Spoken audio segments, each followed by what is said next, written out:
Randy, you've heard about the PISA results. You've seen the McKinsey report. Do you think the teachers of the United States are ready to step up to the plate of taking on the responsibility of leading the next phase of reform? This is what's so striking to me. I mean, the short answer is yes. But the but is about making sure that we create the climate like they have in Long Beach to enable that to happen. And this is what was so striking to me about the McKinsey report and the PISA results today. The difference between the kind of reforms that gain public currency in the United States, whether it's mass firing, closing schools, the kind of toughness that we do here, evaluating teachers based upon individual test scores, embarrassing them, things like that, versus this sense of collective responsibility as opposed to top-down accountability, shared engagement, shared mission, and a focus on process and collaboration. So I found that fascinating, that it was not simply Finland, which we visited. I had a group of our team visit Finland a few weeks ago. But when you look at Hong Kong, Singapore, Shanghai, and some of the districts in the United States that have performed over the long term, there is this culture of collaboration, shared mission, shared engagement, high expectations, and working with people, not doing things to people. So the question I have is, how do we make that the norm in the United States as opposed to us relishing the kind of John Wayne mentality that we seem to relish here?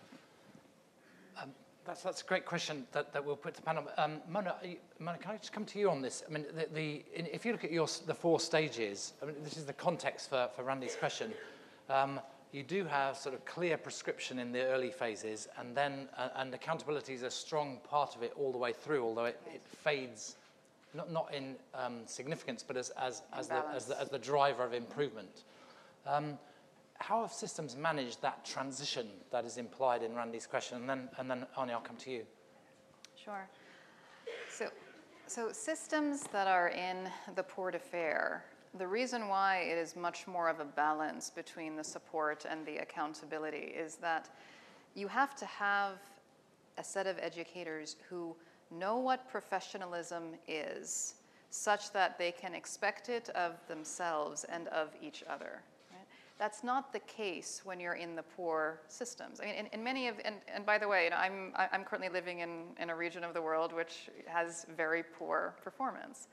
And the educators often don't want to be in education. It's just where you ended up because you got a certain score on your national exam and you ended up there. But once you get to good and you have a set of people who are good skill, they want to be there, they want to achieve. And so it's not now just about throwing 4 or 5 teachers into a room and say, okay, now collaborate. It doesn't work like that. Magic doesn't happen like that. But what does happen is that these systems, in order to create that culture of collaboration, they facilitate very actively to say, okay, so if we're going to have a weekly lesson planning session, here's what you're going to focus on. You're going to focus on student work. You're going to do these are the questions you will ask. So there is actually scripting of what collaboration looks like. What do you engage on?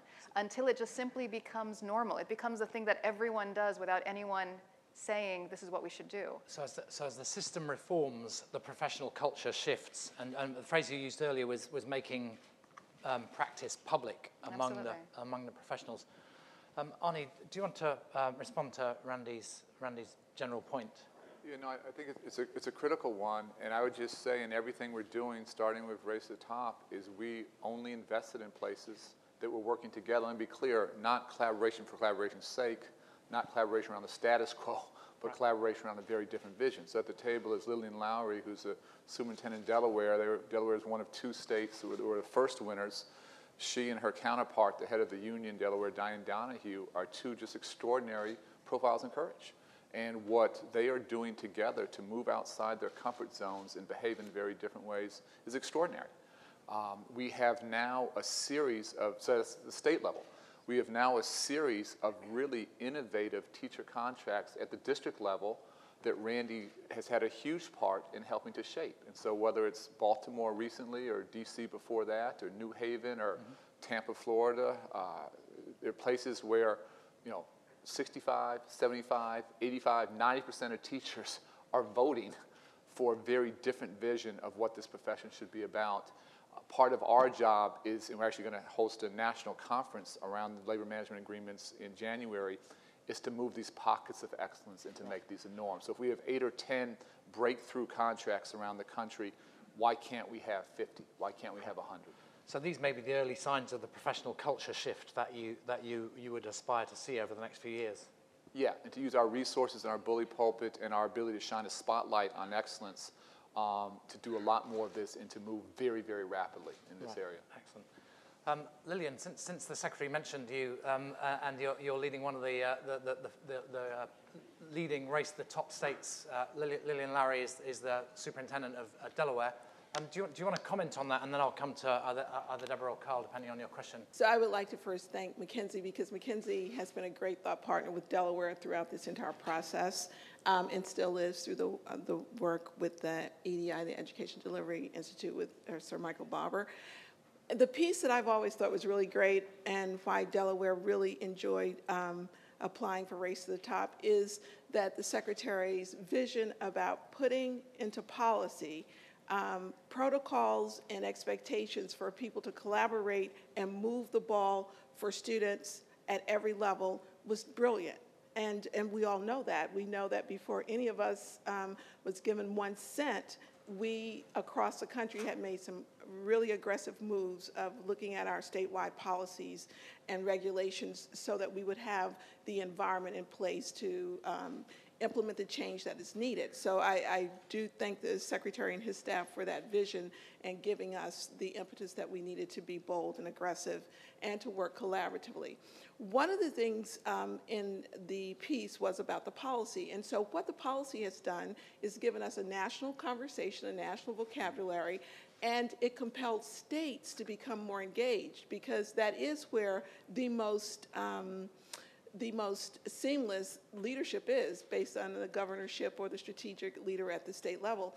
And right now, as we're engaging in all this wonderful work in Delaware, we have 2 or 3 superintendents who may or may not be there to continue the work. So what it really points out, and I would like to then ask Dr. Cohen a question about working with boards of education at the local level, so that they know who people are, and there is a great succession plan in place so that the change is sustainable. Not even, forget about it may be disruptive right in the middle of the process, but if we live through those pieces and we now have to sustain that change, how did you work with your local board to really compel them to believe in your leadership and the leadership of your team? Sure. As a beginning superintendent, I read this book by Lee Iacocca, and he said every 90 days the CEO ought to get together with the board and talk about the direction of the company and not worry, build all this anxiety about the annual evaluation.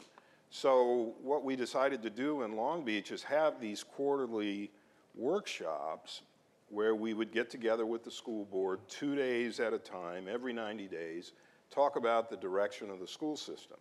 And my direct reports, the members of the cabinet, were there, and they got to participate with the school board.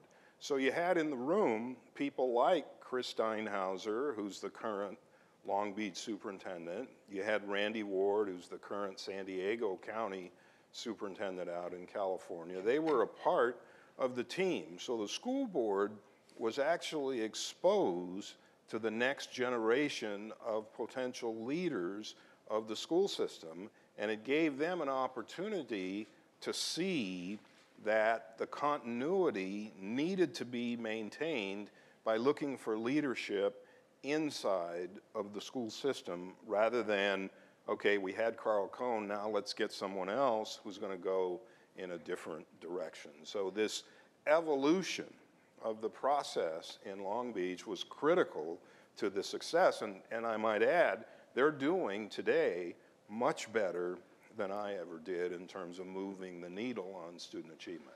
So I think, Mona, in the report, the general point about succession planning and building the next generation of leaders, do you just want to comment on Carl's point? What we found across the board is that systems were very deliberate about making sure that there was always a way to breed the next generation of leaders. And ideally, it would happen with both a new political and strategic leader together, working in tandem.